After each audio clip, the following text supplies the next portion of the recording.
Hi everyone, it's actually night time here now and got a few videos done today. So I hope they're of reasonable quality, that people get something beneficial out of them. In this video, I'm actually just going to tell a story about an experience I had with taking 3 trips of LSD back in January this year. I was in Melbourne with a friend of mine and we had gone to see a comedian called Jimmy Carr playing in Melbourne. And then after that we went back to our hotel room. I took 3 trips and my friend took 4. And very good quality LSD, supposed to be 150 micrograms each, and it certainly felt that way. Anyway, it was a very interesting thing. So we went for a bit of a walk and things started to pick up and started to get pretty intense actually. And I thought I was, to be honest, felt like I was going to lose my mind. But we started to walk down towards, at that point, what's called Victoria Market or Vic Market in Melbourne. It's a big fruit and veggie market. And they also sell a lot of, handbags and all that sort of stuff as well. So different parts of the market. Anyway, I think walking down that way, perhaps about 3 a.m. So it wasn't open and it was Saturday morning by that point. And we went to this 24-hour, I think it was like a heavy metal sort of bar, club, something or other like that. And there wasn't many people in there, but we went in there absolutely beaming. And my friend said, why don't we play a game of pool or billiards or snooker or whatever you want to call it. I'm not too sure what's the difference between all the different games. But anyway, the thing with the cue and the pool table. And I hadn't probably played for, I think about 17 years. And even then I wasn't very good. Didn't really play that often. But I think my friend set up the balls and I can't remember at first if I hit the balls or if he'd hit them. I think he may have hit them first. I can't recall, to be honest. But anyway, the interesting aspect to this story is about this pool table thing.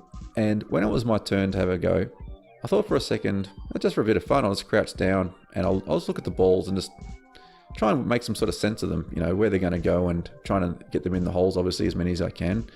And I really, to be honest, thought I'd probably just do as good as I normally did and just probably almost even miss hitting the white ball with the cue. But when I crouched down at eye level with the tabletop, it's like my vision just fully focused in, almost depth of field, and I had real clarity on all the balls. And everything in the peripheral vision and the background had just become sort of blurred. I could still sort of see it, but yeah, it was exactly like depth of field with a camera. And I could start to see, just looking at it, how all the balls were going to go in if I hit the white ball. Just could see what I call trajectories, almost like these, almost like Tron, I suppose. Have you ever seen the film Tron with the motorbikes? How they drive around, those light things come off them? It was a bit like that, but they're coming off all the balls towards the holes. And I thought, well, that's interesting. So I stood up and then I lined up the cue with the white ball. Now, as I did that, they were a lot more defined. And as I moved the cue towards different points on the white ball, all the trajectory started to really change. So it was actually lining up now with the cue as I moved it around the ball. I thought, wow, this is amazing. Incredible thing to see. And the interesting thing too was on the white ball, I started to see all these geometric sort of patterns. So I remember seeing lots of triangles and circles and I think squares, but they're all moving around. It was almost like playing one of those first-person shooter type games where you got the sight, but it was a very complex sort of thing, and it was sort of showing me where to hit the ball. And I was moving around as I moved the cue around to sort of help me line it right up. It was a really intricate thing. I don't think I could even draw it. I can sort of vaguely see it in my mind, but it was so complicated, but yet so clear when I was looking at it. About where it wanted me to put the cue on the ball or aim towards the white ball to hit it so I could hit the balls in. Well, that's what it felt like. I didn't know that at the time. So I did that and I got it in the spot that looked right. And then I started to move the cue back and forward in my hand. And as I did that, I felt this very feminine type of energy coming off the cue, which sounds very odd, I know, but it did. It just felt very feminine for some reason. I don't know why. But it also felt like a lizard, like a feminine lizard. I know it sounds odd, but it's exactly how it felt. And I did say that to my friend at the time afterwards, after I took the hit. That's exactly how it felt.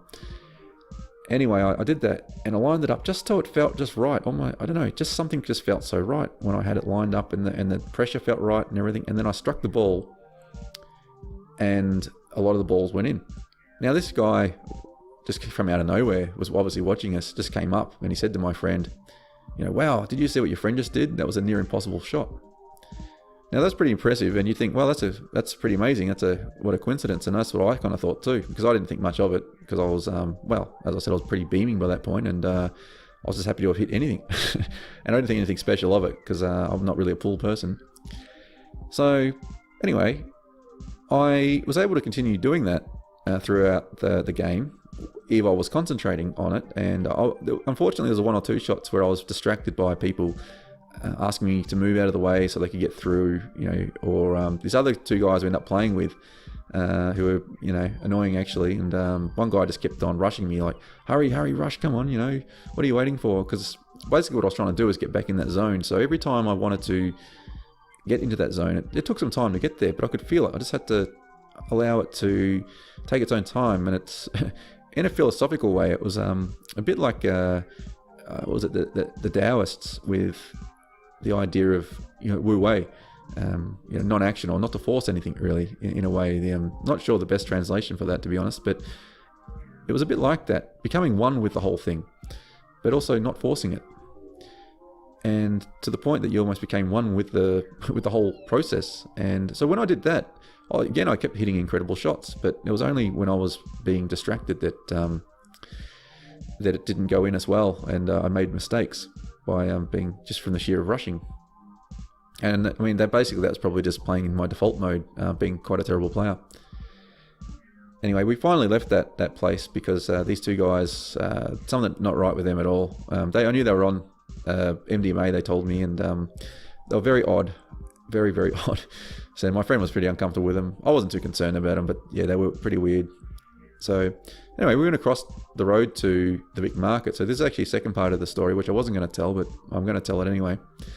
And sometimes over at the Vic Market, there is an old piano there, an upright piano that is just sitting outside actually, undercover. And it's not always there, so I don't know what the deal is with it. It's sort of there sometimes it isn't. So I'm not sure what's happening with that. Anyway, we were walking past. It was probably about 5 a.m, I think, about this point, maybe a little later. And I hadn't played piano for, again, another thing I hadn't played for a very, very long time. And I wasn't really much of a pianist anyway. But I thought I'll have a go. And my friend sat on a bench behind the piano. And it was just outside under this veranda sort of area. And I sat down and I played a few keys just to try and remember some of the chords and that. Not that I remembered it very well. And I made a few wrong notes, didn't quite sound right. But I eventually felt my way around. Okay, now I sort of know what I'm doing. And then I started to play. I started to play some sort of bluesy sort of thing from memory. And from recollection, that's what my friend told me I was doing too. But what had happened though, which was really amazing, was that although I was playing the keys and I could hear them for a while, it sounded kind of cool. There was a point where all the sound just kind of went away and I couldn't hear the sound anymore. All I could see was the sound waves coming off the keys. And it was almost like they were dancing together. I mean, the best way I sort of described it to someone was a bit like when you see ink being dropped in water and it makes that cloud and it goes, makes that sort of pattern. But it was like that, only obviously no water, and it was going off into the air and it was going the opposite direction. Obviously not dropping water, ink into water, but in fact it was going the opposite direction up into the air. And it was like when I was pressing the keys, the only reason I was pressing them was because I could see the colors and the like it was like they were dancing together. And anyway, I didn't think much of it. I was so into the thing again. It was this incredible state of just being so into it that it was almost like I wasn't doing anything. But after a while, I'm not really sure how long I was playing, I stopped and looked at my friend and he said, well, man, that was cool. He said, that was incredible. He said, actually, it was like a masterpiece. He said, it was like you had, he said, you actually had a crowd of people here. He said, a lot of the workers who were just getting things ready for the day, who were driving around the forklifts and things, they just stopped and came over to watch. And because everybody was behind me, I didn't see it. And I thought, wow, it would have been incredible if he recorded it so I could actually hear what it sounded like, because I missed the whole thing. And now I'm not trying to say any of these stories as trying to big note myself and say, oh, look, I'm a wonderful, because no, it's not about that at all. I'm actually a pretty humble person. I tell these stories out of a point of interest, actually. I think it's absolutely fascinating to show you what LSD can do, because I know to those who maybe have never had that many trips before, or have never had any LSD before, it might just sound like nonsense. But I know a lot of you out there realize the power of this drug.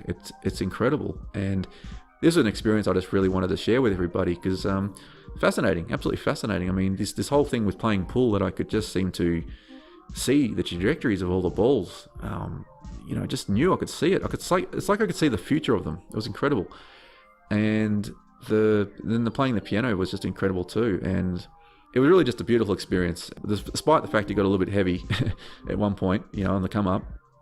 I often say about that with LSD that sometimes you got to get through the really hard part to get to the beauty. And one tab's not a problem, but once you start to get to a few or more, it starts to get, at least for me, starts to get pretty intense. And I know that's often the case for a lot of people too. That a lot of people might even struggle on one. So I think a lot of you probably agree that it does get a bit hairy sometimes.